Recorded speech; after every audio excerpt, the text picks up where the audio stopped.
everybody sees us. Oh, I can't hear you now. Wait, I'm here. Oh, okay, there we go. All right, all right. Boom. So we're live. Well, here we go. All right. So welcome everybody to whoever is already watching. I doubt anybody's here yet, but welcome everybody to the first episode of Mature and Wasted, our new podcast that we'll be doing every Sunday now.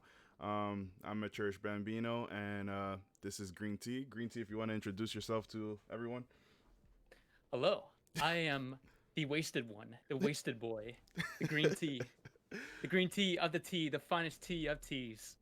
Okay. I'm also a variety streamer, and I also stream on Twitch. So Yes. here I am. Yeah, guys. So you guys see our names there. If you want to give us a follow, go ahead. But yeah, this is the first episode. I've have a couple topics that we can start off with. So let's jump into. Well, first of all, I know both of us have been playing Cyberpunk. You've already finished it, right? Yeah, I'm currently on a replay actually. Oh, what life path now? I went Nomad Nomad. All this right. time. And Yeah, and you started off as a what? Corpo? yeah, I went Corpo first. Right. Same here. Eh, Yeah. Yeah, Um. and mhm. well, how far are you in it right now? That Uh. way, I'm not gonna spoil anything. So I just finished doing the band reunion with Johnny and everybody else, and Oh, yeah, okay. which I thought was pretty freaking awesome. And I have the last mission available already, but I'm trying to hold off and make sure that I do all the side quests. But yeah, I mean, I'm pretty much almost done with it as well. But what Mhm. did you think about the game so far? Like, what about the bugs? Did you do you do you think that it deserves all the the negativity that it's getting? I mean, for one, definitely for the I think it's like a kind of a split difference here. Like for PC, there's still bugs, Right. and I have it for PC, and I'm like, yeah, there's definitely things they need to fix, but of course, it's CD Projekt Red. It's a huge game. There's Hmm. bound to be problems. Right. However, for the consoles, I I totally understand people hating on it for the consoles on that side of the view right there. Right. Because I don't know how long have they been working on the game now? Like 9 years, right? I mean, it's been like I've been waiting on this game for like 7 years since I played Jeez. I mean, since I saw Yeah. the trailer, which I thought was fucking amazing. So I mean, it's been a pretty long time. So yeah. Yeah. I feel like they had plenty of time to work out whatever it was for the consoles for PS4 and Xbox One, but I don't know. But as far as that, uh, besides like the bugs and the problems it has right now, I think once they fix it up, it's a great game. I think. Yeah, no, I mean, I completely agree. Even Yeah. with the bugs, as soon as I started playing the game, like I noticed the bugs immediately, but it did. I never thought like, oh, this game sucks. Like, it was just like everything about the game to me was what I wanted it to be. Like, I love the environment, the aesthetic, the story is amazing. Obviously, it's CD Projekt Red, and after playing The Witcher 3, I have the utmost confidence in their storytelling. But I mean, I love the game. I never thought, oh, these guys suck or they fucked us over because they released the game in the state. Like it does suck that we paid $65 for this game and it's in that state. But I still enjoy the game. I think it's probably, I want to say, top 4 favorite game I played this year. Mm. And if it didn't have the bugs, it might be top 2. But it's still a great game. Like I enjoy it thoroughly. Yeah, I totally agree. Yeah. I so far it's been the storyline is amazing. I love the story. Yeah. Like the story is great. Getting Keanu Reeves in it too is just top of the. It's just the icing on the cake right there. Yeah. It just Keanu Reeves, man. I had no idea how much he was going to be involved in the game until I played it, Yeah. and he's huge. He has a lot of dialogue. He's a huge part. Yeah. Yeah, Yeah. Yeah. he's a huge part of the game, and I love that, and that's fantastic for me. Yeah, But I'm sorry. We got Jen in the chat. She's saying that you can't see the character though. That is another thing I did not like about the game is that you can make a character yeah, look so dope, but you really can't see him unless you're in the pause menu. So that is one gripe, but I mean, it is what it I is. agree with that. Yeah, I agree with that. I have a problem with that too. The only times you can see the character is like either you're on a motorcycle or you go into one of the mirrors in like a bathroom. Yeah, which it doesn't Yeah. make any sense to me that you have to turn on the mirror to look at yourself, which is like ridiculous. I don't know if it's like that on PC, but in PlayStation, like you have to press a button to turn on the mirror, and it's like I feel like that's less convenient. I thought we were in the future here, you know? So Cyberpunk 2077, Yeah. more like Cyberpunk 1997. I don't know. It's I'm going somewhere with the Stone 90s, man. Age fucking 2077 BC or something. I don't know. I feel like they'll fix that. I Yeah. feel like I feel like not too soon, but maybe somewhere in the future they'll have the third person perspective. Yeah. No, So definitely. yeah, I feel like they'll definitely put that in there. I heard a lot of people had a gripe with that. Yeah. And me included. I'm like, I kind of want to see the character I built, you know? Yeah, I mean Skyrim, which is arguably a similar game, even gives you that option to play in third person. I mean, it doesn't look great, but you know, at least you can do it if you wanted to. So I mean, Yeah, they should definitely implement that later on in the game because I mean, it'd be dope to play that way. yeah. Agreed. Yeah. Mm, what else was I So gonna say? far, I'm loving it. Well, so far, I love it, man. It's just, I'm a huge neo noir Yeah. guy. Like, I love the neo noir genre. Yeah. Neo noir is like, by definition, is post 1950s noir films. Right. So everything after that is just all neo noir. But so far, they defined it as neo noir more like cyberpunk. Yeah. Like you have the Matrix, you have Altered Carbon, you have of course Blade Runner, Right. and the aesthetics in those shows and movies like are just I don't know, man. It just appeals to me in some way, and it really grasped at me when this game came out. No, I mean, I agree Yeah. with that 100%. So the thing is, I was actually thinking about this yesterday. As much as I love cyberpunk and that type of genre, there hasn't been a show or movie that's really captured me the way that this game has. Like Mhm. Blade Runner, I mean, it looks amazing. I've tried watching that movie probably 2 or 3 times, and I've fallen asleep every time. I don't know, I don't know what it is, but I could not like sit and watch that entire movie. But aesthetically, I think it looks amazing. I tried rewatching Altered Carbon because I dropped it midway through the first season. Again, looks really cool, but it didn't grasp my attention. But now something like Akira, the anime movie, which Oh yeah. is where I think my like for this type of genre even started because it looks so dope. Like that even though I didn't really understand it at the time I watched it, I just thought that movie was fucking amazing. I think it's just the aesthetic. I think if it looks good, I like it. That's all it is really. But yeah, Mhm. yeah. I mean, the game definitely captured my attention in that setting, and I really enjoy that. Oh yeah. And speaking of Akira, you got that Akira influenced motorcycle you can get pretty early on in the game, Oh yeah, the what is it which called? Yaiba? the Kusanagi. Kusanagi. Yeah, yeah, Yeah. And I looked at it and I'm like, that looks like the Akira bike. yeah. And I'm like, I need this fucking bike right now. No, I saw So, somebody remake the iconic like poster of the main character walking to the motorcycle inside the game, and I'm like, yo, this looks amazing. So yeah, that's dope as shit. Yeah. mm-hmm. I agree. It's just I don't know, man.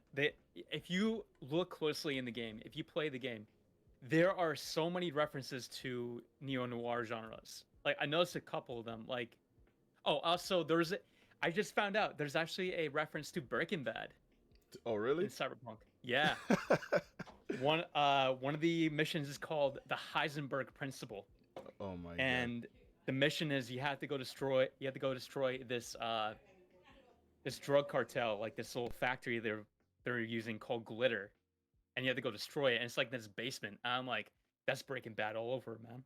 That's a Breaking Bad influenced mission. Oh wow. So yeah, That's dope. I it's mean, pretty cool. yeah, they have like homages to a lot of things. Like I know there was one towards Batman where you go with Pan Am to like this cave. I forgot what exactly was the mission, but you're supposed to kill this person that she has issues with, and it's in this cave, and you find like this really nice car in like a crate, in one of those like transporting crates, and if you read Hmm. like one of the I don't know, those codex things that you find around everywhere, it was like a reference to Batman, but in the game he's called Merc Man. for some reason, and I'm like, oh, okay, I see what you're doing Did I here. see that? Yeah, Oh, that's amazing. Oh, yeah. I have to look out for that for for my replay. Oh Yeah, I thought that wow. was pretty funny. Merc man, I just remembered saying something is like, I'm not the hero the city deserves, or something like that. I'm like, okay, yeah, I Oh, get it, I get it. there's um, references everywhere. Oh, yeah, they use a lot more than I thought. Okay, all yeah, right. I'll have to keep an eye out for that one.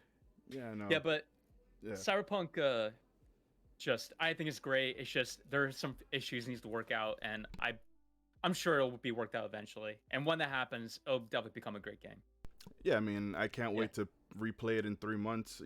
As Nomad or the other life path. So I mean, after this, I'll give it a 3 month break. I'm sure it'll be close to perfect by then, and I'll definitely play it again.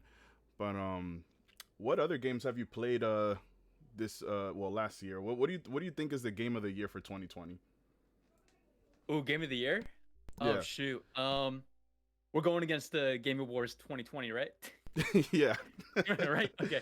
Cool. Because I've not played Ghost of Tsushima, and I need to. Um, God, game of the year for me. Mm-hmm. Honestly, I have no idea. I I want to be biased and say Persona 5 Royal.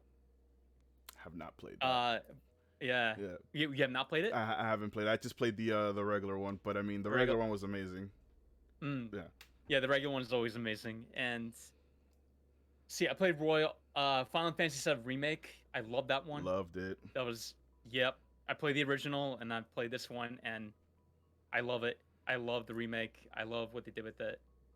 But I think maybe you know what? Now that I think about it, probably Final Fantasy VII Remake. It's Mm. probably my game of the year. That's actually a good choice. I mean, I played the original one like I want to say 3 years ago on the PlayStation 4. I never played it on the PS1 because I was a N64 kid at the time, so Oh, just same. Smash Bros all the time. But yeah, I mean, I enjoyed the original. I really enjoyed the remake. I think the remake story might be even better. I mean, I'm probably getting ahead of myself because they only released like the first part of the entire game, but I mean that the entire first part was great. Like there was no point while I was playing that I felt bored or like that the missions felt tedious or whatever. The Hmm. character designs were amazing. The voice acting, I mean, Barrett was my guy that entire game. Like he was just so fucking awesome. Aerith was, I think they improved on her character in this game as well. Tifa is perfect as always. But yeah, I mean, I enjoyed everything about that game. Nice. And Jen says Last of Us 2 is their Mm, game of the year. I don't know about that one. I think that might be number 3 on my list of best games in 2020. Mm. Yeah, I personally have not played it yet, so I don't have an opinion. yeah, I know the whole story though. yeah, I watched a streamer play it. So I guess yeah, but I know about the controversies and whatever else, the yada yada, you yeah. know, I all mean, that. the I feel like the controversy is just people feeling entitled. I mean, they played the first game and they feel that they're entitled to have their these characters stay alive. But I mean, at the end of the day, Ugh, it's this company telling their story and the way they want to say it. And if you like the game, you should be able to appreciate how they went and told that story, which I thought was good. I thought yeah. the game was good. The story was good. Might have dragged on a little bit longer than it should have, but I mean, it was still a good game. But Ghost of Tsushima for me is number one. I thought that game was fucking amazing. The fighting, the story, Jin Sakai, the main character, was just everything about it was good. And I've never taken more pictures in a game than I have in that game. Like the scenery in that game is so beautiful. Like I loved it. I mean, I had to play it. Yeah, I had no, to play Ghost of Tsushima. definitely The get on that. next time I have enough money for another game, definitely gonna be on next on the list. Yeah, yeah. Um, Last of Us 2. Yeah, for Last of Us 2, it's like the whole situation where everybody's an expert, everybody knows how the game should go, Right. not the game developers, right? Mm-hmm. Like, And it's just so like, come on, like there was so many like issues that are non-issues. Like I remember before the game even came out, people were like getting upset because of Abby, they were saying that she was transgender, and I just didn't understand. Like, why does that matter? Like, are there no Yeah, transgender people in the world? Like, why can't she be transgender? Even though she's not in the game, but I mean, it's like, why would that make any difference? You know? So exactly. people just love to nitpick, and you know, it is what it is. To quote Squidward, man, everybody's a critic. Can't fucking have it, man. That is But true.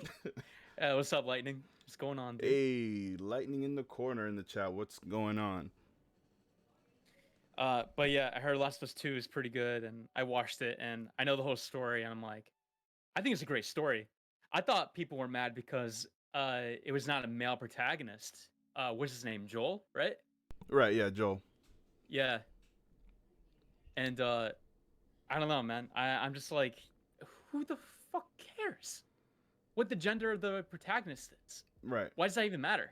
Yeah. Same thing with the transgender for Abby. It's just like, why the fuck do you care that much? Yeah. Why? Yeah, it just makes no sense. Like Yeah. if you enjoyed the first if you enjoyed the first game, it's most likely because of the story, and it's the same company making this game. Like if you trusted them the first time, why can't you trust them to make a good game the second time? You know, Mm, like it's just agreed. it's ridiculous. Um, but yeah, I mean that entire game, like I said, great game. I loved Abby as a character. Misuno, what's up? But yeah, I loved Abby as a character. I thought she was. I thought I hated her when she did the thing that everybody hates her for. But after like getting to play with her for a couple of hours, I'm like, oh, she's not that terrible a person. And what she did was kind of warranted. I mean, Joel did, Mm, spoilers for anybody who hasn't played the game. Give you a couple seconds to leave if you want. But yeah, Joel killed her dad in the first game trying to save Ellie, and then of course she's gonna be upset because her father was just killed, so she's gonna kill Joel, and it makes perfect sense. But yeah, I mean, after playing with her for a couple of hours, like I thought her character was great, and then Lev, who she meets up later with in the game, was also a really cool character, and kind of looks like if they make a part 3, it's gonna go like I guess they're gonna follow Abby and Lev in the next game, which I'm all for. So yeah. yeah. It shows that moral gray area in the game, which I highly respect. Because because I guess we are old enough to know that we grew up with the aspect of like seeing shows and games and seeing this whole black and white aspect to it, you know? Right. There's good and evil, and that's it. Yeah. But like games recently, they've been kind of breaking that area of like, well, this is the reason why these people are doing this. This is why they kill this person because of this reason. And it shows like, okay, so maybe they're not just like evil. It's just like a moral gray area where it depends how you look at it Yeah. from their perspective. And I love that. It just tickles the brain a little bit. Right. Yeah. And I No. love that. Yeah. Absolutely. I mean, it's Yeah. one of the things that I came to terms with after I finished the game. Luckily, I played the entire thing and like uploaded it to YouTube, so I can always go back to to the gameplay and stuff. But I Nice. remember just thinking that this story wasn't about good or bad. It was just a game about humans. Like humans aren't perfect. Like they do things that you know aren't logical sometimes because of feelings and stuff like that. And that's all it was. It was just people acting on feelings. It's not, oh, Abby's bad or Abby's good or Ellie's bad or Ellie's good. It's just humans. Something happened and it caused a reaction and they acted on it. Might have not been the best thing, but I mean that's how they felt at the moment, and they acted on it, and that had consequences. So Right. yeah, so I thought it was a great game. Yeah. And I kind of wish I played it, but I don't know. But I'm just glad to witness the story though. And Yeah, Jen says there's actually a story behind every character now. yeah, Which I mean, now we had the technology, so yeah, technically now, yeah, we yeah. do. Oh man, But game of the year for you was Ghost of Tsushima what for was sure. Tsushima? All right, Tsushima, yeah. yeah. So for me, Final Fantasy VII remake, only because I have not played any other of the games Mm. during, but I will never, I will never ever say Fall Guys ever Oh hell no. for Game of the Year. Like I thought it was a Never. cool concept. I played it like maybe once or twice, but then I was like, okay, this is boring. I can't get it. I think I might hate that game more than Fortnite. I agree, dude. Yeah. Oh man, when I first streamed back in August, when Fall Guys was like rising, spiking to popularity, right? Yeah. I want to jump on that train, and I was like, all right, I'm gonna stream Fall Guys, and I think Lightning was there too. He can attest to it. But I was getting tilted during the stream. I had 3 people watching me, Oh man. and there was this one point during the game where I actually got to the last round, and it was when you had to run up that hill and grab the crown. Mhm. And I was in first place, and I jumped, I touched the crown, but the guy behind me got the crown, all because I didn't know you're supposed to press the trigger. Yeah, the R2 to grab. Oh my god. And I'm thinking about it. I'm like, oh, I'm cringing so hard. I was so mad. Uh, Understandably just- so. Yeah. No, I mean, that game. Yeah. I also feel like that game turned really toxic, like quickly too, because I don't know if you noticed, but at some points there'd be people who would just like stand at the finish line without crossing it and just wait for you to get closer. And as soon as you're like really close, they would cross over so you can get knocked out. And it's like, why though? Just win the game. Just win the game and move on. it's not a multiplayer. It's not a massive multiplayer game unless you have trolls on there. Yeah. Lightning says it's hard to stream games that are super popular, especially on like launch week, because the bigger stream get the viewers people are expecting to get. That is true. That I is mean, true. yes and no. A lot of streamers jump on the bandwagon too because like there will be that chance where somebody might come across the stream because they're looking for somebody playing it. Yeah. And what I've heard from others who stream are like, yeah, it's best to try to jump on the bandwagon. That way you can get more people. But yeah, it's like yes and no. Yeah. It's like a 50-50 chance. It's like you can get maybe like 5 or 6 on a good day and maybe 1 on a bad day Yeah. if you get on that train. But it depends. I mean, from what I've noticed, I play a lot of the popular games because I just can't help myself to wait until later. So I usually just buy them and play them right away. But I've noticed I don't really see channel growth when I play popular games. Like I usually see growth maybe when I'm playing Super Smash Brothers and I'm hosting a party where people can get involved, or if I'm playing a game that's like Yakuza. It's not super popular, but it's not super like not known. And I think when I play games like that, that's when I see my biggest growth. But yeah. I don't think I'm gonna stop. I'm gonna change my tactic. I mean, if there's a game that's coming out that's super popular and I like, I'm gonna play it regardless. But yeah, I mean, it is what it is. If people find you, if they find you, it's whatever. Yeah. Yeah. And also like games like Yakuza, they have a pretty loyal fan base. Yes. So you're bound to get somebody new to watch you if you stream Yakuza. Yeah. Like I definitely had a couple people come in when I played Yakuza 0. Yeah. And they were pretty new. Yeah, so No, I mean Yeah, that man. game was Yakuza 0 was probably the best Yakuza game I've played. But yeah, I mean I found a lot of people who joined me and saw me play that game. Yeah. So I mean I'm continuing it because I'm about to start Yakuza 3 sometime in this month or whatever. But yeah, I mean I enjoy those games. Hopefully more people find me that way.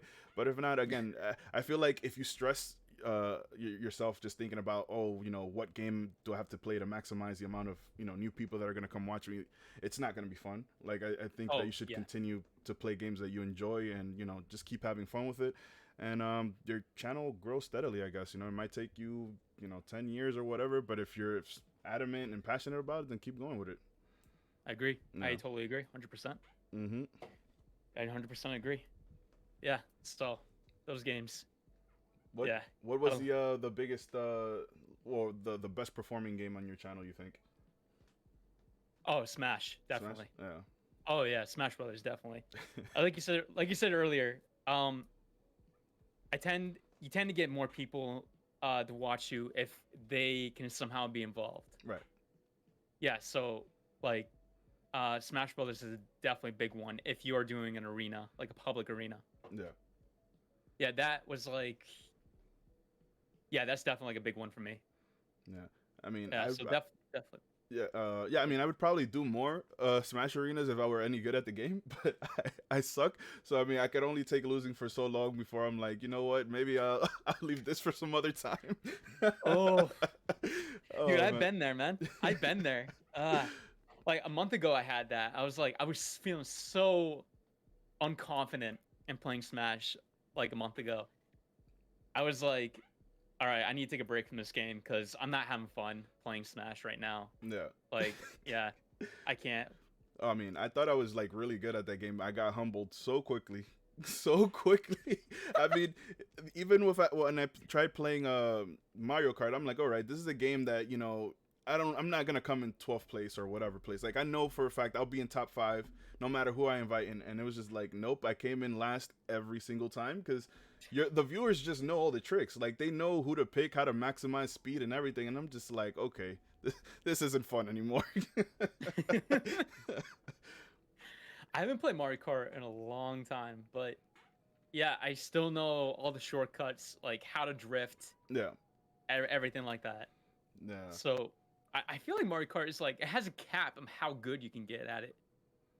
I Um, don't know. Like if there's Probably. any Mario Kart experts in the chat, please prove me Yeah. wrong. If one of my followers, Orange, was in the chat, he'd let us know all about that because I played him and he like destroyed me. He had this combo of like Waluigi and a certain type of cart with like some wheels, and doesn't matter how good you are at drifting, taking corners, whatever. He was just gonna be miles ahead of you, and I'm just like, how, Sway? It's fucking crazy. How? Jesus. I don't know, man. People practice it like every day, and I can't do that. Yeah. I'm an adult. I have an adult life. I have Mhm. work. I have responsibilities. I have bills to pay. Yeah. I can't do this, man. It's too much. Can't do it every day. Yeah, I can't. I Too can't much. sit down and like Google, oh, best Mario Kart player or racer or whatever. Like, I'm just there to have fun. It's whatever. Is there a thing on Mario Kart? Like, how much is there a Smash? Is there like a Mario Kart tournament scene? I um, don't I don't know if there is or not. I'd be surprised if there wasn't. I feel like that's definitely a game that people would want to like do tournaments for or whatever. Like, Yeah. yeah. So let's see. When did you start Twitch?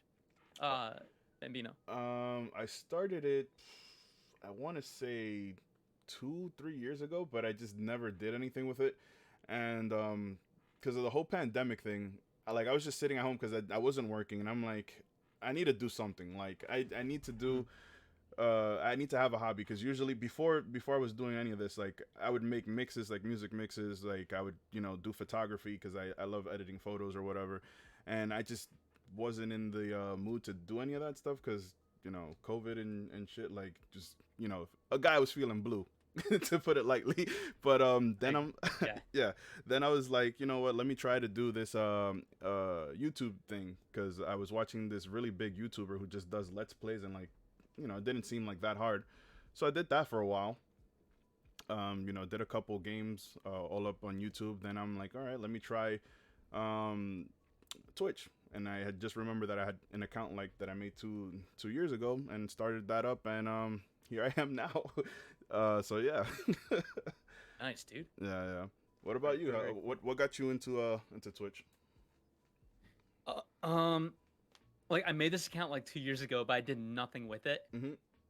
I heard about there was one of my favorite bands. Their singer, when I went to go see them, their singer streams on Twitch, Mm. and I've heard about Twitch before, like years and years ago. It was on the rise, and I was like, all right, yeah, let me check it out. So at first, I didn't understand it, and I was like, all right, cool. And then I started watching them more a couple years ago, not a couple years ago, a year ago, and I was like, all right, this looks like a lot of fun. Maybe I want to kind of want to try it. So the pandemic hit, Mhm. and then back in March, I was like, you know what? Fuck it, I'm gonna stream right now. I actually didn't have a PC back then. I had only my PS4. Right. So, and that's basically all you need. Yeah. And so I just streamed on PS4 one day and been hooked since then. And then I streamed for about a month. I got burnt out Mhm. because there's not much you can do with the PS4, man. There's Yeah. not much you can do with it. for Twitch. The only thing you can do is like hit the stream button and that's it. And Right. then you're done. You can't do anything else with it. You can't do anything much with the camera. You can't put tags. I don't know what else you can't do. Plenty of things.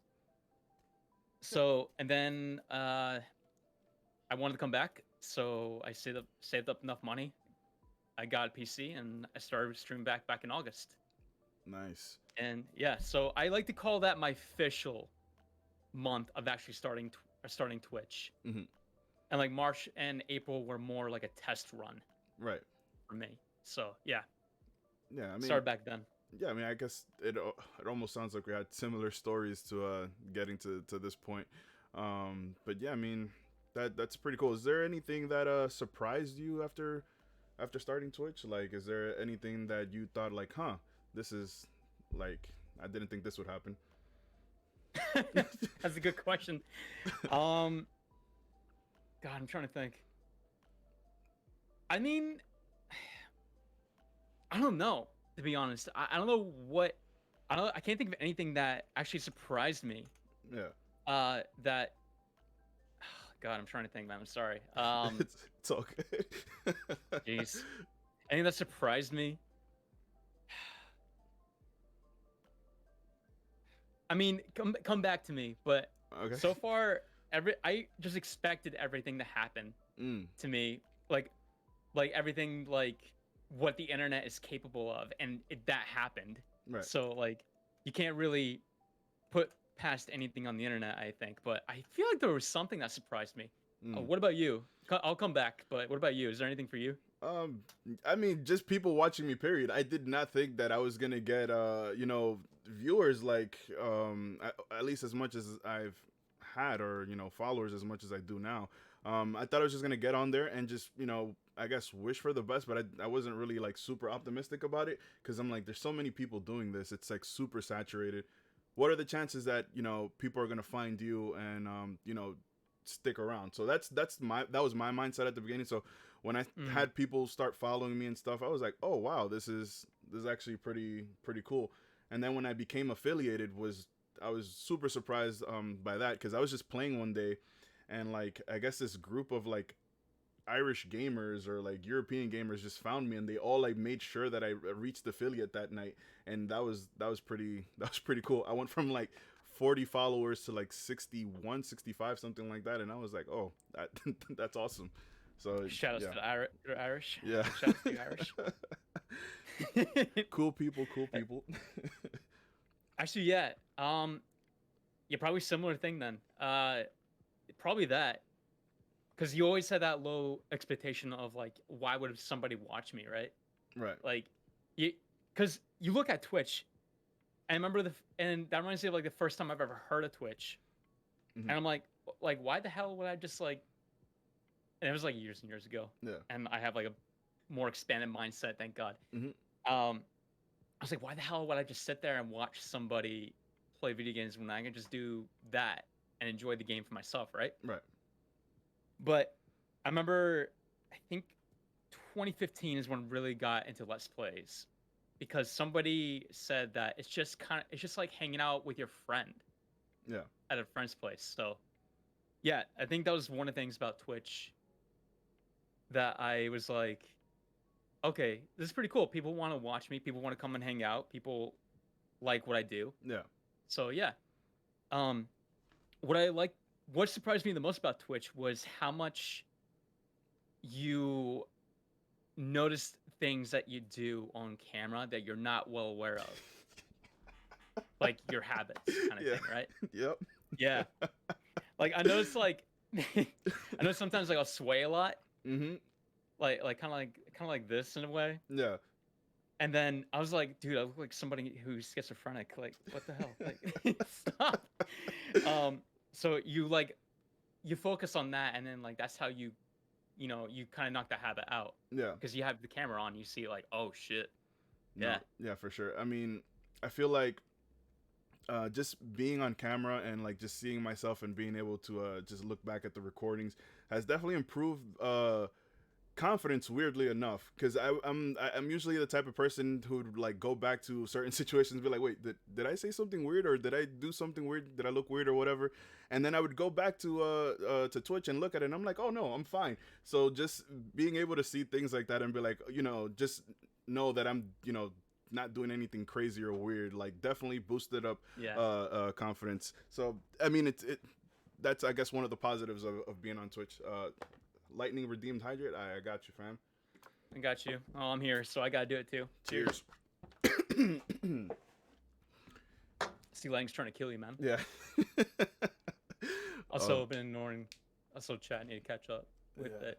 Oh, the speedrunners and not a competitive scene for Mario Kart. With the shoulder bop. The shoulder bop. All right, yeah. Is that yours, Lightning? Shoulder bop. Another hydrate from Jen. I got you, fam. Ah, I gotta hold on. Cheers. It's payback from yesterday. Not yesterday. Won't you stream that Misuno and I just cashed in on all of our channel points to make you hydrate? Wasn't that yesterday? I don't know. Like, days are blending all together at this point. I don't know. Jesus. For those of you who missed it, Misuno and I cashed in all of our channel points to have Bambino hydrate. It was like 26 at once. Almost drowned. I mean, you took a break. I went straight for it, man. Yeah. I went straight for it. I was like, I'm not taking a break, and that was a mistake because I kept burping throughout the rest of my stream. Yeah, no, I mean, after like the 16th sip, I'm like, you know what? Let me just do the other 9 later because I did not want to have to like projectile vomit. I was legit worried. I'm like, I hope we don't kill him. Like, I hope we don't kill him. Yeah, but what surprised me about Twitch more was the community that you can build. Mm-hmm. I didn't think I was capable of building a community. Right. Like it's small, like very, very, very fucking small. Yeah. But it's still a community. Like especially because of Discord and all that, and with a close, wary eye on my Discord, mind you. Make sure not anything weird shit is happening in there. Looking at you guys if you're here, and like with that, like it's just you can build a community. You can build like people to come by, talk about whatever. And during this pandemic, like during the COVID, it's just like it's just a great time to have that. Oh yeah, no, definitely. I mean, I don't see my friends as much as I used to, and like I feel like this is definitely a good way to what's the word? Supplement that. I mean, just having somebody to talk to. I mean, I have my core people that show up, usually every time I stream, and I'm like super appreciative and grateful that they're there. But yeah, cheers for who? Cheers. Oh, Lightning and Jen again. All right. There's one. 2. Yeah. Yeah. So I mean, yeah, it's great. Like I've had there's, I've had some pretty decent support. I want to say since I started till now. So I'm really grateful for all that. Yeah, I mean, Twitch is awesome. Do you think that this is something that you'd continue doing for the long term, or you're just playing it day by day? What do you think? Absolutely. I think the day I found out like you can actually have this as a job was the day I was like, okay, you know what? I kind of want this as a job. And yeah, but I mean, I guess we'll have to see, because obviously Twitch is not for everybody. Like Twitch is not for everybody who is trying to get a job, right? Mm-hmm. Like as a streamer, mm-hmm. Because that area of field is really fucking hard to get into. But I mean, like, absolutely, one day I want to. Yeah. Like if it does happen. If it doesn't happen, then whatever. I still have fun doing it. Yeah. And I'll probably continue doing it for the long term, just because it's just fun to do, right? Yeah. No, I mean, I agree. I feel like for now, I'll continue to do it. I mean, I may slow down once, real world stuff starts to happen for me. But for now, I mean, I'll continue it. It'll probably be less, but I'll definitely continue it. I mean, this is something I don't think I want to stop. I mean, like I said, the small amount of people who like tune in to watch me, I really do appreciate that. So, you know, I wouldn't want to lose that. I would want to continue, you know, streaming and playing with them, or, you know, growing the community or whatever. But to have Same. this as a job would be fucking amazing. I mean, I've definitely looked into how to make that viable, but still a long ways off for sure. But yeah, it'd be a dream. That's all I gotta say. Yeah, I don't mean to come off as cynical or anything. I'm just trying to be like realistic about it. It'd be great. Like, I'm very optimistic about for Twitch. It's just like, because sometimes like I can come off as like a cynical dickhead. Hmm. But uh, I don't know, man. I'm excited to what goes on in the future, and I really hope that like you and I can get somewhere with Twitch. And Yeah. I really hope so. Yeah, Yeah. absolutely. I mean, I guess another thing that surprised me that I was able to make connections, because look at this, like, who would have thought? Like right before we started the stream, that meme of Paul Rudd during the Hot One show. He's like, "Oh, look at us! Who would have thought?" You ever seen that one? That meme? I I think so. I seen the Paul Rudd episode though. Yeah, yeah. He was like, oh, look at us! Who would have thought we'd be here?" So like something along those lines. So that definitely came to mind. But I mean, I thought that was pretty cool. That I mean, what is that? This will be my 5th month starting, and like, you know, we're able to, you know, create something out of it. Even though this is the first episode, but you know, at least we Yeah. got it started, which is pretty cool. Also, we gotta hydrate twice, by the way. Oh yeah. Okay. All right. By the way, there is alcohol involved with me. This is alcohol. Mm. All right. I'll have Cheers. cheers. I'll have my wine for next time. We're really gonna be mature and wasted on the next episode. I mean, you'll be mature, but I'll be wasted. Yeah. So my namesake is still true. Oh, living up to the name. Yeah. Ugh. So let's see. Where were we? Future for Twitch. Future for Twitch, right? Mhm. So let's say that you had a decent size amount of followers. Like, let's say you got 1,000 concurrent viewers. Like you're averaging 1,000 viewers. What would be your next step on your Twitch? What would be my next step? Yeah, like what would you do? Like if right now you were like averaging 1,000 viewers, what would be your next step? I guess continue to grow. I gotta keep going, right? Right. Yeah, if I'm averaging 1,000 viewers, like that's quite. Yeah, that's just. Yeah, that's like my goal right there, is to average that much. But I think like at that point, I'll probably want to keep going, and going. Right. But the next step for me be like, I mean, how far can I take it? Like, can I do more collaborations? I'll probably do more charity streams and like try to like collab more people. I think I want to get to the point where I want to start working with people I've looked up to and watched on YouTube and Twitch. Right. If I get to that point, because like I don't know, man. Like, imagine if you got to work with somebody that you look up to, man. I don't know. That's just like beyond incredible. Yeah, no, absolutely. I like lightning in the corners things. He said option cry, second shirt off. Oh, we're gonna hold you to that. If you ever get to 1,000 concurrent viewers, I'm gonna just sneak into the messages and write that.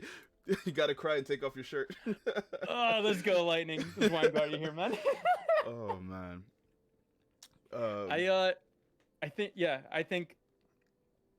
I think like Twitch will probably become like my main job if that ever does happen. Oh yeah, for sure.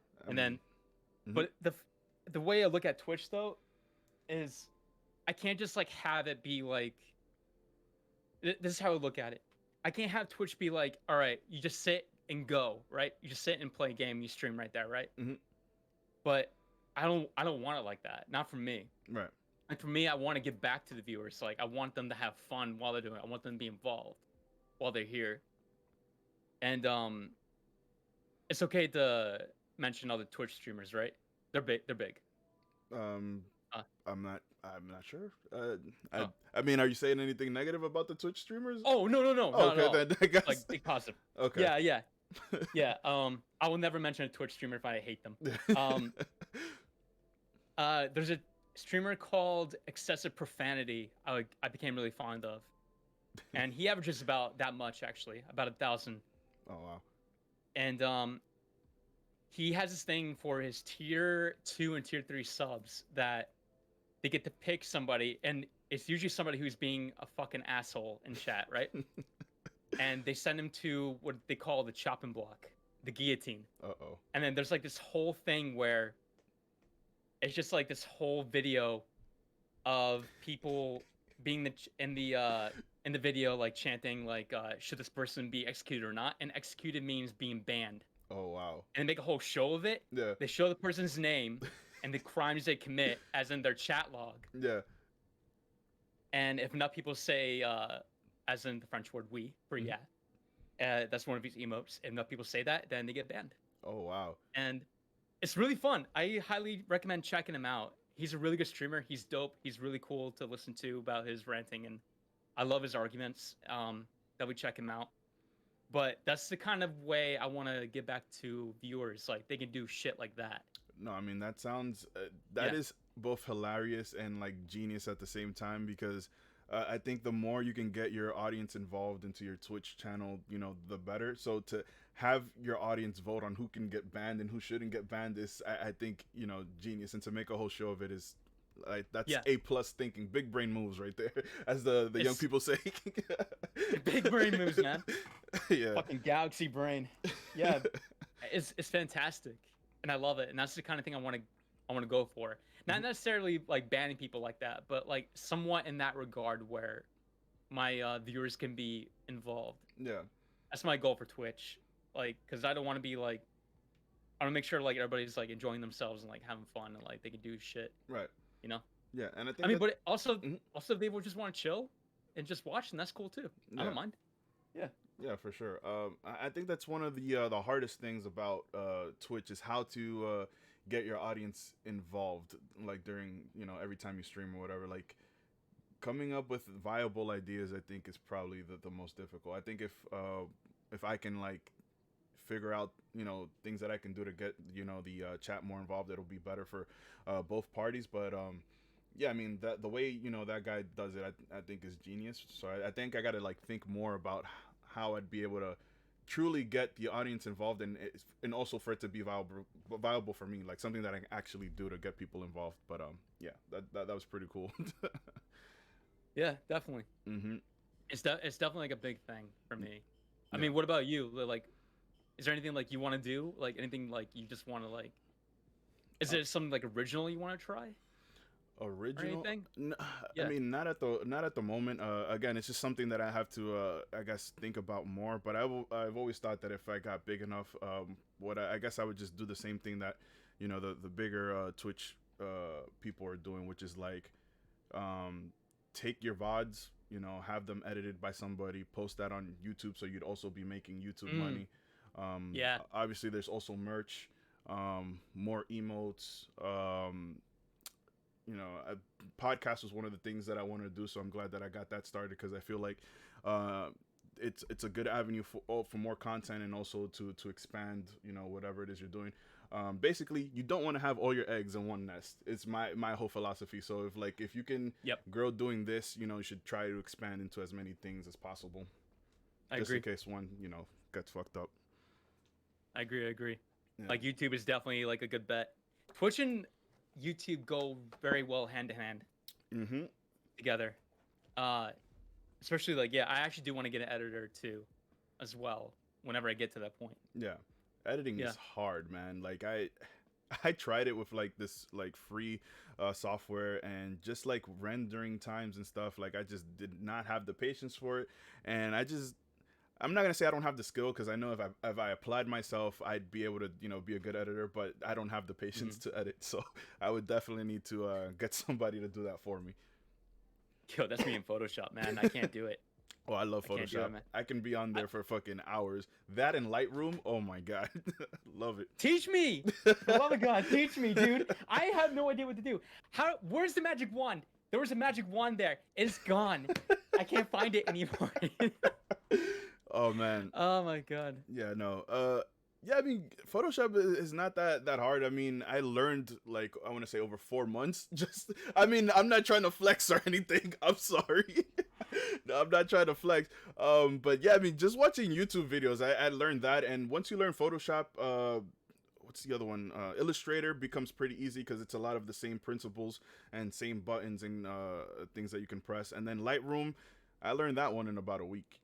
But again, it's all YouTube. I mean, I feel like YouTube, like you don't need school really. Like everything you want to learn, you could just go on YouTube, and you know, as long as you're passionate about it, you'll learn what you need to learn. So yeah. Agreed. Mm-hmm. But weird flex with the Photoshop, but okay. My bad. Yeah, my bad. God damn it. Oh man, my oldest bro has been using Photoshop for like 20 years, and he's like, "Yeah, I guess I'm an expert." Jesus lightning. Weird flex from your brother. God damn it. Man. No, that is one thing though. It's like no matter how good at you are at Photoshop, there's always something you can learn. Like everybody has their own way of using it, so you know, there's always like tips and tricks you can definitely learn off other people, which is kind of cool. Yeah. So speaking of YouTube, what YouTubers have you been looking up to / watching? Oh man, I'm like, when it comes to YouTube, I'm like the ultimate Japanophile. I mean, like all I watch is people who are in Japan or talking about Japan, vlogging in Japan. Like that's really all I really watch. That and like people talking about the Knicks. And Knicks. Yeah. It's like Japan, Knicks. Yeah. Oh man. Like one of the biggest ones. I don't know. I mean, I know you like Japan. You're into. I mean, you have the what is that? The Wave of Kanagawa, whatever it's called, behind you. What? The Great Wave of Kanagawa. Is that the painting behind you? It's like it's a tapestry, and it's influenced by it, but it's kind of different. It's got like a red and blue, pinkish hue to it. Right. Yeah. No, I mean, it looks dope. But yeah. Abroad in Japan. Have you heard of him? Of course, I know Abroad in Japan. Yeah, I do watch him too. Fucking. I watch him too. Majima Bambino, Orange. Oh my God, it's been so long since you've been in the chat. How are you, man? Damn, haven't seen you in a while. Hello, Majima. But yeah, Abroad in Japan is a big one. Oh, thank you so much for the subscribing for 4 months. Orange, wow. Thank you so much, my guy. You love those. I appreciate that. I appreciate that. Yeah, so Abroad in Japan, I love the way that he does his videos. I think they're higher quality than a lot of people, I feel. Like absolutely. Yeah. He's like a documentary style kind of way. And I just love his like sarcastic attitude towards everything, which is hilarious. He's British, man. It comes with it. Yeah. Comes with it. Oh man. Who else? The Anime Man. Joey. Yeah, yes. That's my guy right there. Love Joey, man. Him and his podcast, the Trash Taste Podcast. Shout out to them, even though I know they're not watching. But oh, they could be. They could be. You never know. I do love Trash Taste. I love Trash Taste. I love Trash Taste. I just think they're hilarious. Connor, fucking monkey brain guy, he's fucking hilarious, I think. But yeah. Sea Dog VA. Yeah, Sea Dog VA. Yeah. Yep. So yeah, I mean anything that has to do with Japan, I'm watching on YouTube. What about you? Same. So Abroad in Japan. Mm-hmm. I really got into him. He finished up Journey Across Japan. Escape to Mount Fuji. Escape to Mount Fuji. Yeah. Loved it. Oh my god, dude. I was so happy he got Joey on board. I'm like, yes, dude. Abroad in Japan, I got into not Japan wise, but I got into a new YouTuber. Not new. I got into a YouTuber called Corpse Husband. I've heard of it. He's that guy with that really like sexy voice. Oh yeah. Deepest voice. I love his voice, and he's great. I love his scary stories he reads aloud. But most of all, I love his Among Us plays. He's like the best imposter I've ever seen play. Yeah, that's where I know him from. I mean, I saw a few clips of him playing Among Us, but yeah. Yep. That's dope. And of course, and Joey, Sea Dog VA. God, who else? I watched a little bit of Charla from. Yeah, Charla. Mm-hmm. Yeah, I like Charla. I like her vlogs. And God, who else? Tokidoki Traveler. I do not watch Tokidoki Traveler. I've heard of Tokidoki, but I've not watched that. Yeah, she has like this awkward thing that works for her somehow. It makes it look endearing, but yeah, she's cool to watch. Mm. Yeah.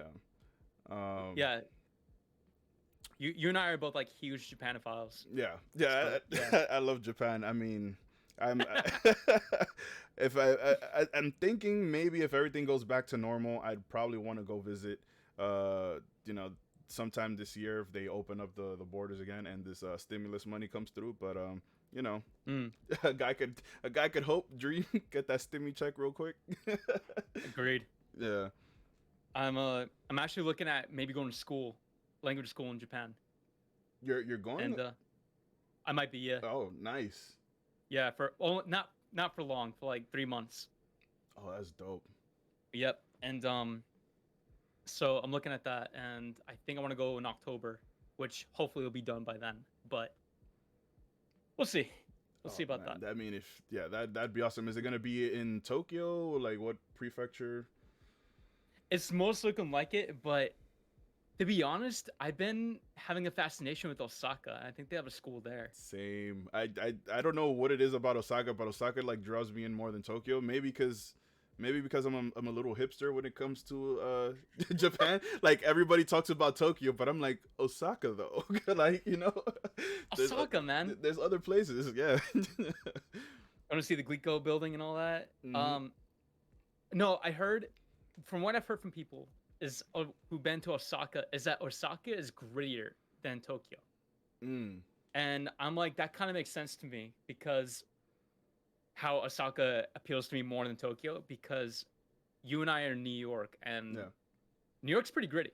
Yeah. And we're used to that. Mhm. And we're used to that. So I think Osaka is like kind of right up our alley Yeah. for that. We'll I probably think feel that's right why. at home there. Exactly, yeah. Yeah. I think Osaka also has like I might be mistaken, but like they're known for street food over there as well, which is like Oh, yeah. yeah, I feel like that's also like a New York thing. Like you got your halal food on the corner, your hot dogs on the corner and stuff like that. So it's like oh Yeah, man. I think the famous one is takoyaki Oh, in Osaka. those are the fried octopus balls, right? Yeah, have you Yeah. ever had them? No, I have. I don't like seafood like at all. I hate Oh, seafood. okay. Yeah. Really? You're Yeah, Japanophile? yeah. You hate seafood? I know, but I always told myself if I do go to Japan, I would try whatever they put in front of me. Like I wouldn't say no. So if they put takoyaki in front of me, I would at least have one.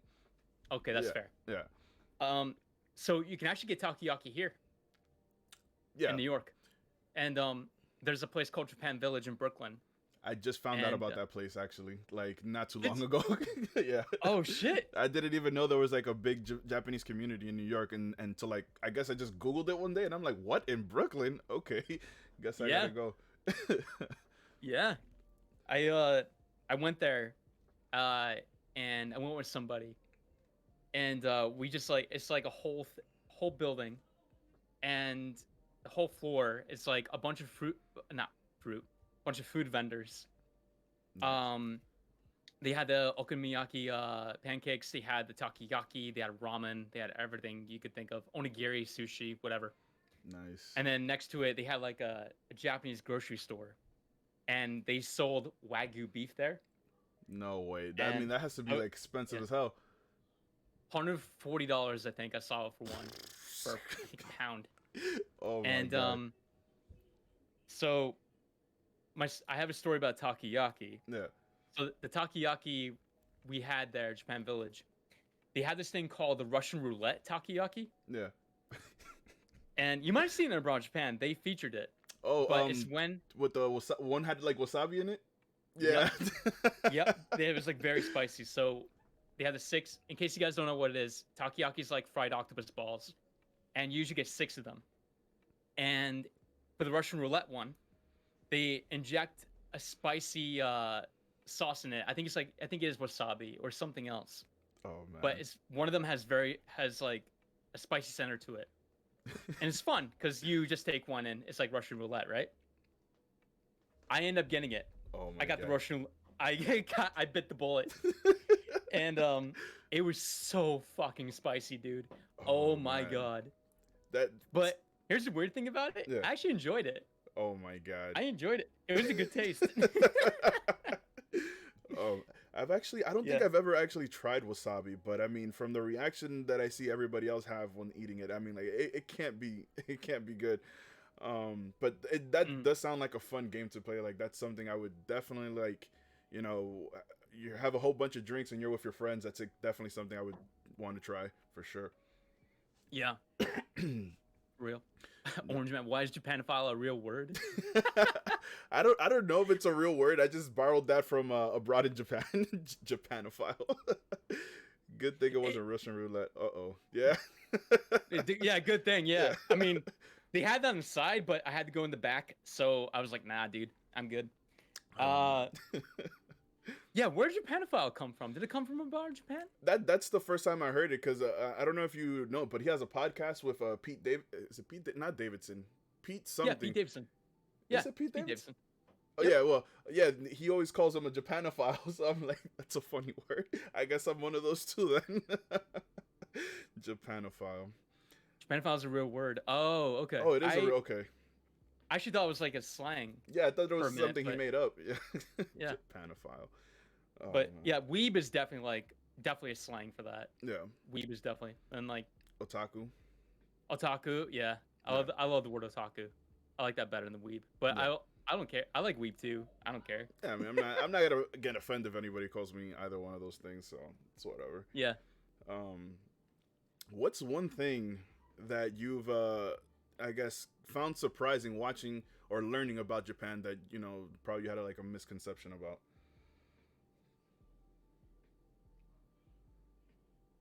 It's a good question. Misconception about Japan I never knew about. Well, for one thing, I'll clear this out. I knew it isn't gonna be anime based or whatever, like a lot of people think it is. Like they go there and they're expecting like a bunch of anime girls or whatever Yeah. kind of thing. Yeah. I think probably God. I'm gonna say the work, the work ethic. Mm.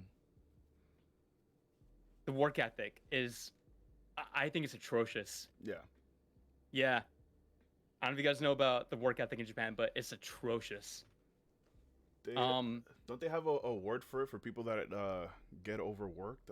I'm pretty sure there's like a Japanese oh, word death for by work, death by work. I think it's like daijoku or something. it. Oh man, that's I think it's I definitely could be wrong, but I think it's something along that. Um, or kosha or koshi, something with she in it.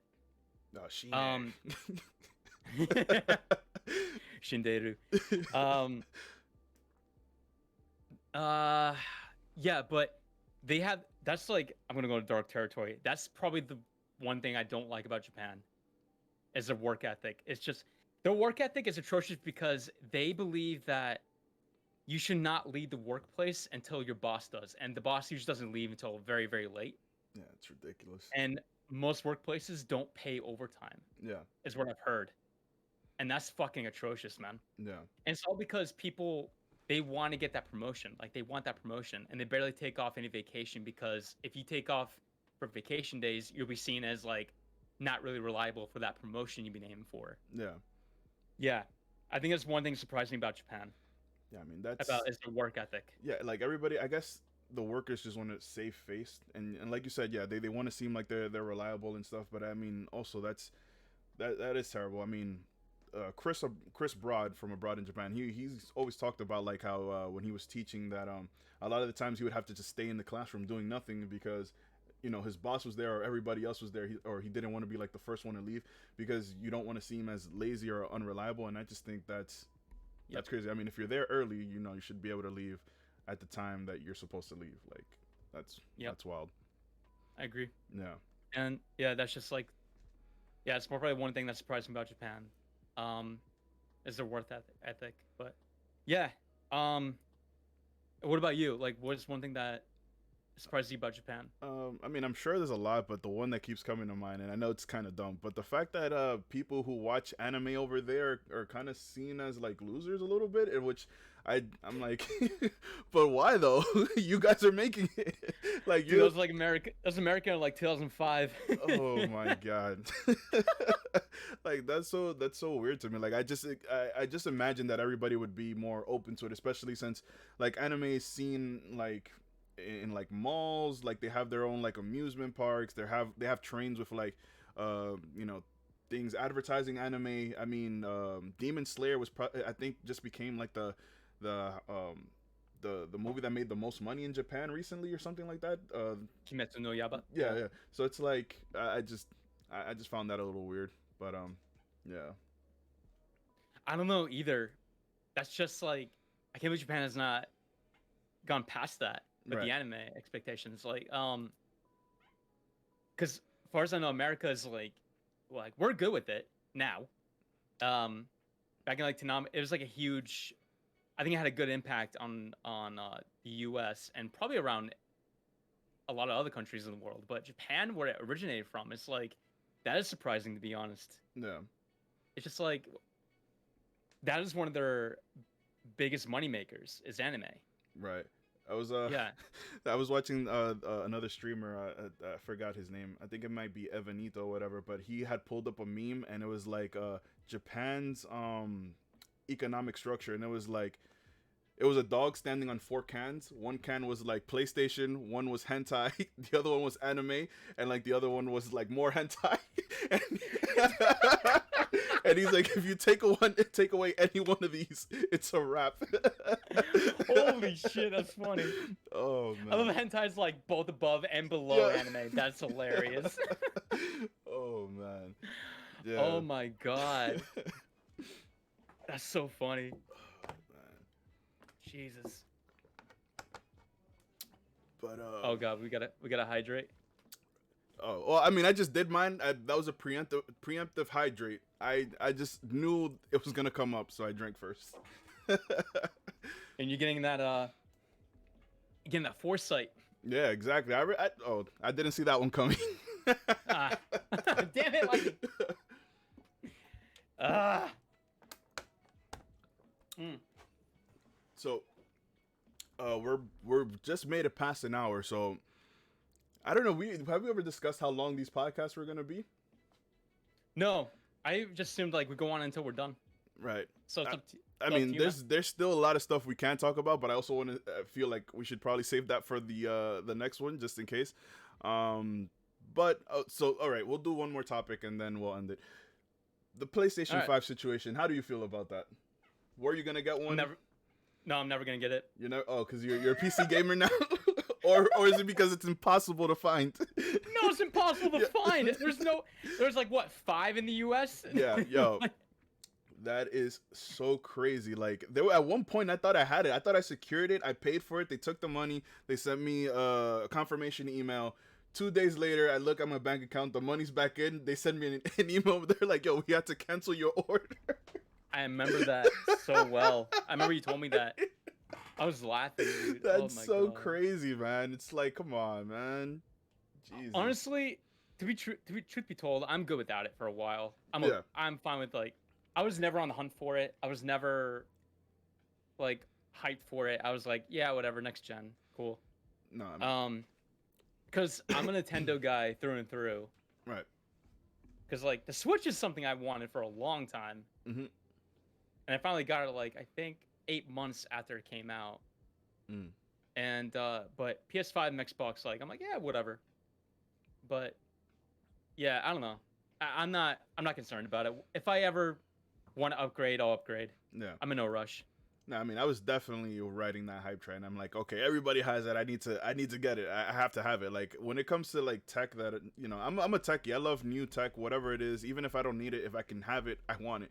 But yeah, like I guess it's probably not the best idea to have it right now because there's really nothing to play. All the games that you can play on the PS5 are games that are on the PS4.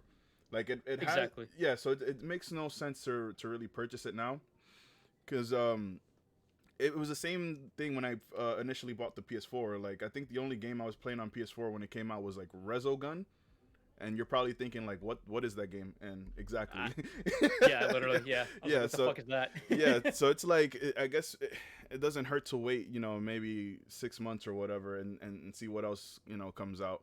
So I'll be good with the PS4 Pro for now. I also have the Switch. I was kind of unimpressed with the Switch after I finally got it, because I felt like a lot of the games were like games that you can play on your phone, and I'm just like, what the freak?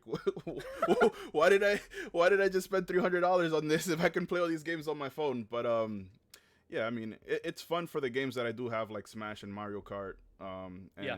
and Tales of Vesperia, which I'm currently playing now. But So- yeah, Did you ever play Breath of the Wild? no, What? I did. I'm like, this does not interest me whatsoever. Like, I know everybody says that game is amazing, and I'm sure it is, but Mhm. it never caught my attention. And then I played Genshin, which is it's pretty similar, right? You would say to Breath of the Wild, Yeah, it's Yeah. just anime Breath of the Wild. right? Which I actually enjoyed the mechanics of. So I'm like, maybe if Breath of the Wild is like this, maybe I should give it a try. Yeah. Yeah. I'm just like, I don't know, man. Breath of the Wild, like, I think I was gone from the world for like 3 months when I got that game, and because that game became one of my favorite games of all time. Yeah. It blew Ocarina of Time out of the water for me. Have you played all the other Zelda games, or is that like did you Mhm. just play Ocarina? Okay, all right. So yeah, I've played Ocarina of Time. I've played Majora's Mask, and then I never ever touched another Zelda game. Oh shit! Yeah. I was a big Zelda fan as a kid, man. I had Link to the Past. I had God. I'll just start with the games I didn't have for Zelda. I didn't have Link's Awakening, or I didn't have what is it, Oracle of Time. I didn't have that one. Well, those are the only ones I didn't have. Right.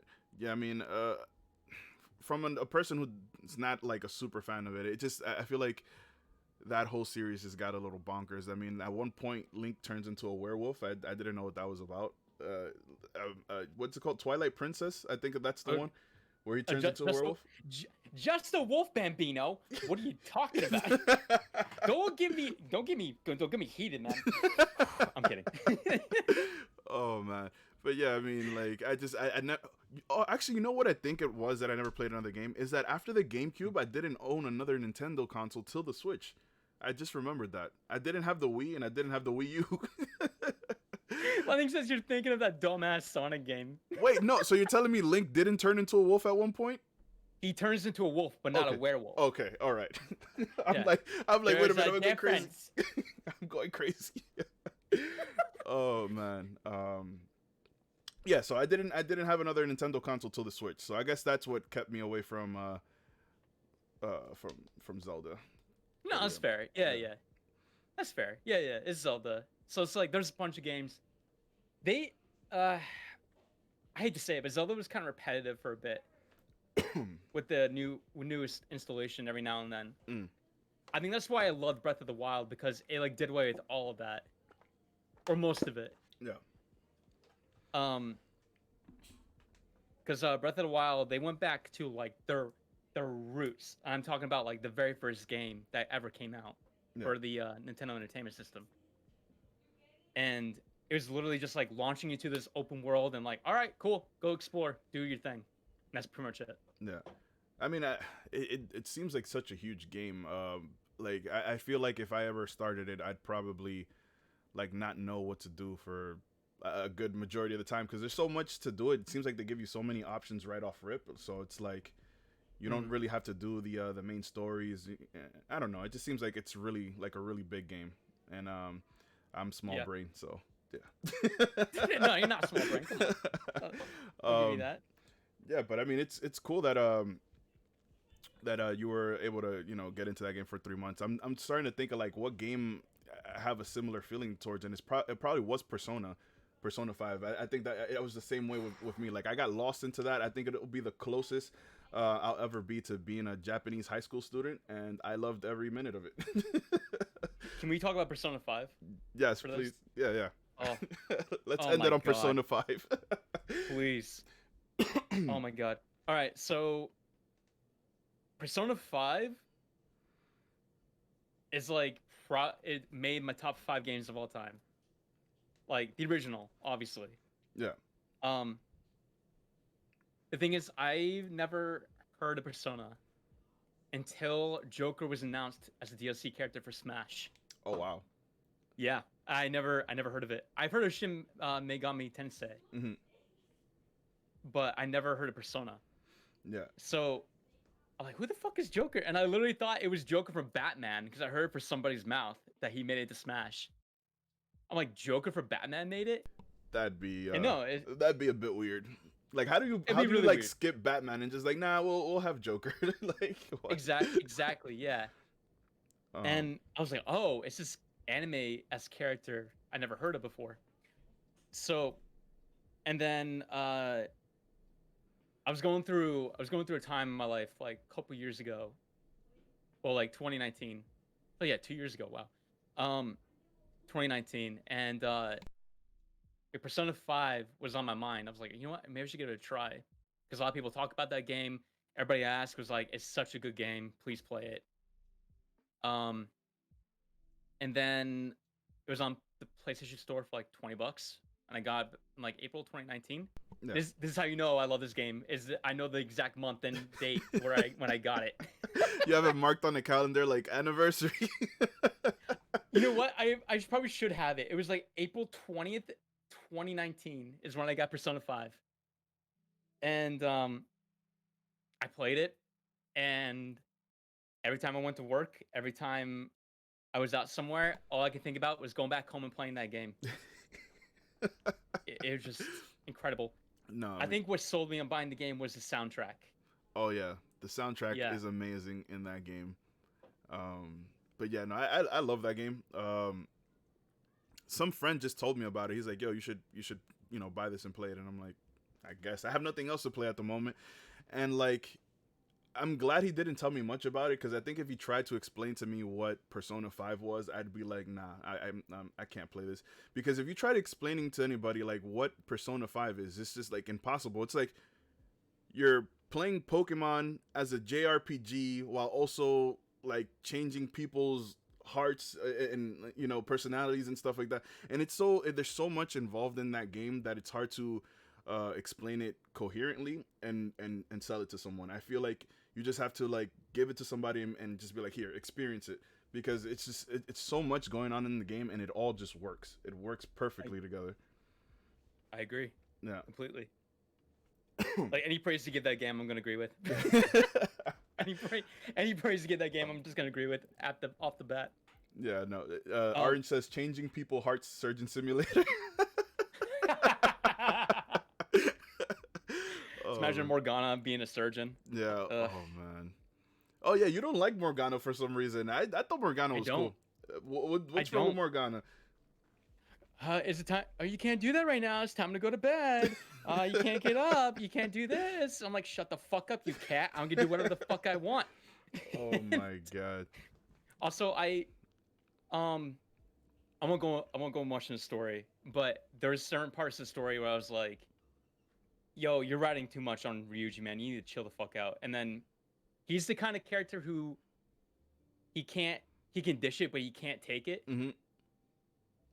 Yeah. Morgana, Yeah. Yeah. he's that kind of character, and I hate those people, man. And like, I'm like, yeah, dude, you can't just like can't rag on somebody and not expect to get ragged on yourself, right? Yeah. Yeah, Um. that's why I do not like Morgana. Yeah. I mean, yeah. But the way I guess I kind of looked at Morgana is more like of a child character. Like they're just a kid. Like they don't know any better. So I felt like looking at that character through that lens kind of let them get away with more for me. And I mean, I just thought it's like, okay, they don't know any better. They're being a little bitch, whatever. But it's they're a kid, whatever. Like I'll just let them get away with it. But I mean, there wasn't any specific character that I actually disliked. I felt like all the characters Yeah. were well written. The English dub was fantastic, which I don't Oh, yeah. usually say about like dub things, but they did. They got the perfect people to voice these characters. But yeah, I mean, I love that game. I think I'd probably give that game a 10 out of 10. Yeah. Yeah. Also, Lightning says no Morgana spoilers. I haven't finished the game yet. Don't worry, man. Not gonna talk about Morgana spoilers. Yeah, yeah. Yeah. The only thing, yeah. But yeah. I mean, I don't like this.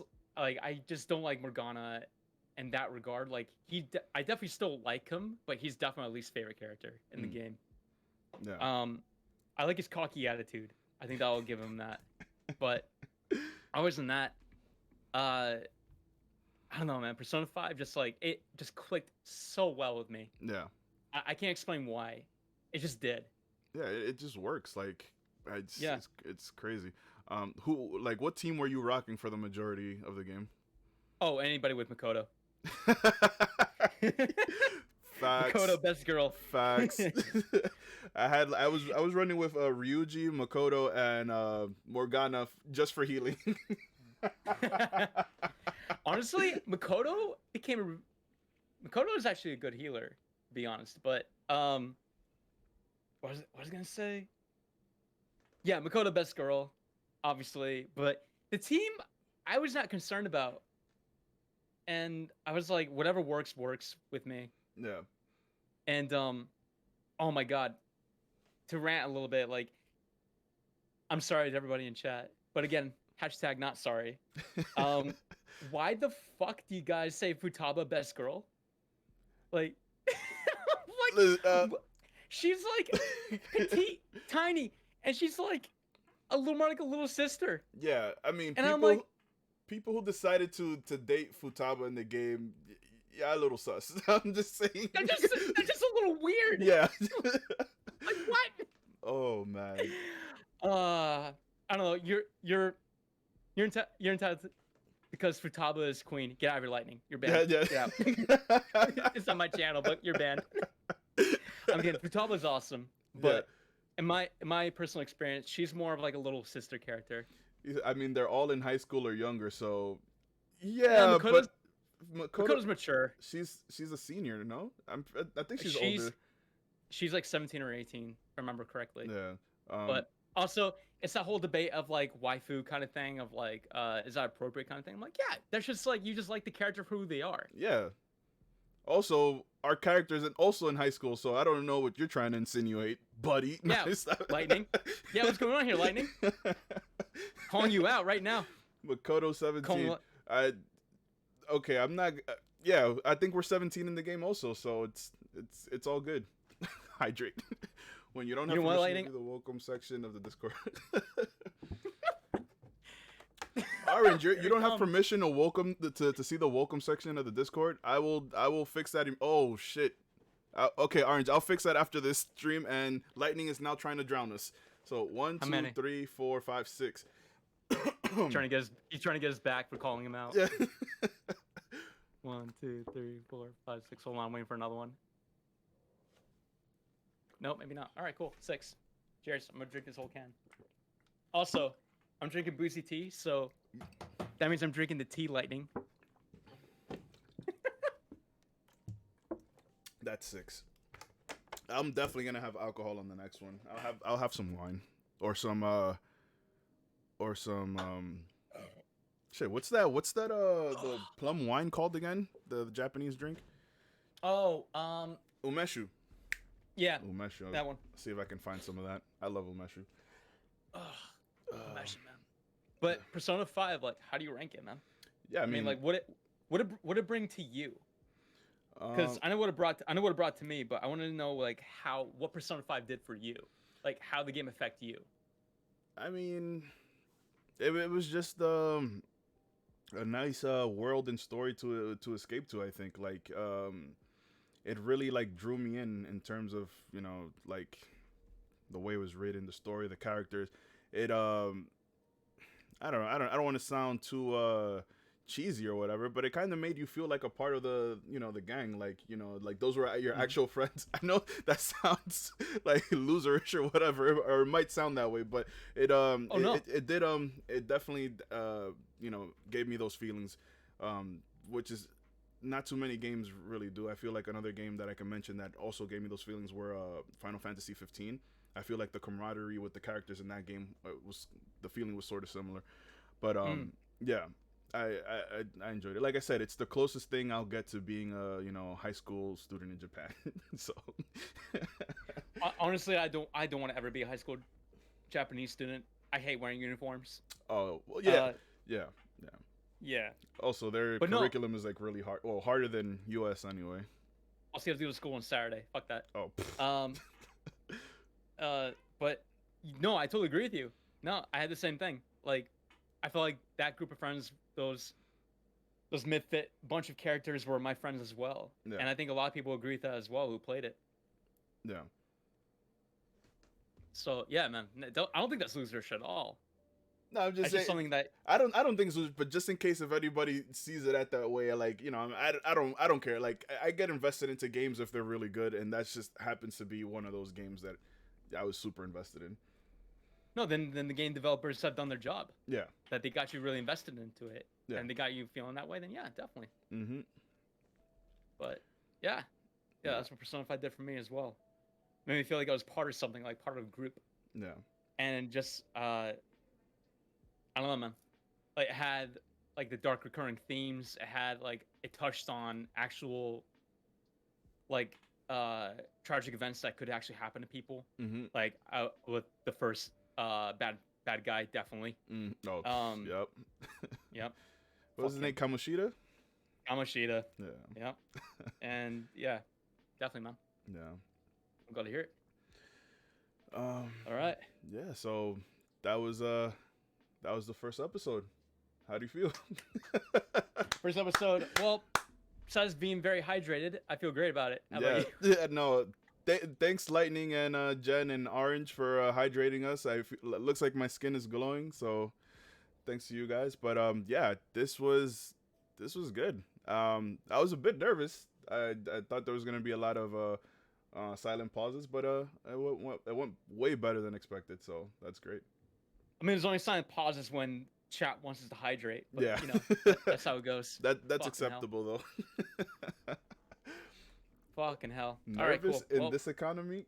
I mean, I guess. nervous in this economy. Yeah. Oh, shit. Well, yeah. That's it for today. Again, guys, we'll be doing this every Sunday around 7.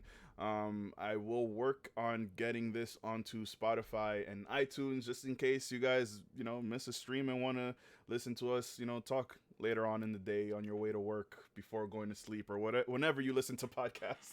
But yeah, yeah. You can go Pause follow here, Green man. Tea Wasted at Green Tea Wasted. You can follow me at Maturish Bambino, and we'll catch you on the next one. Peace. Peace. Oh.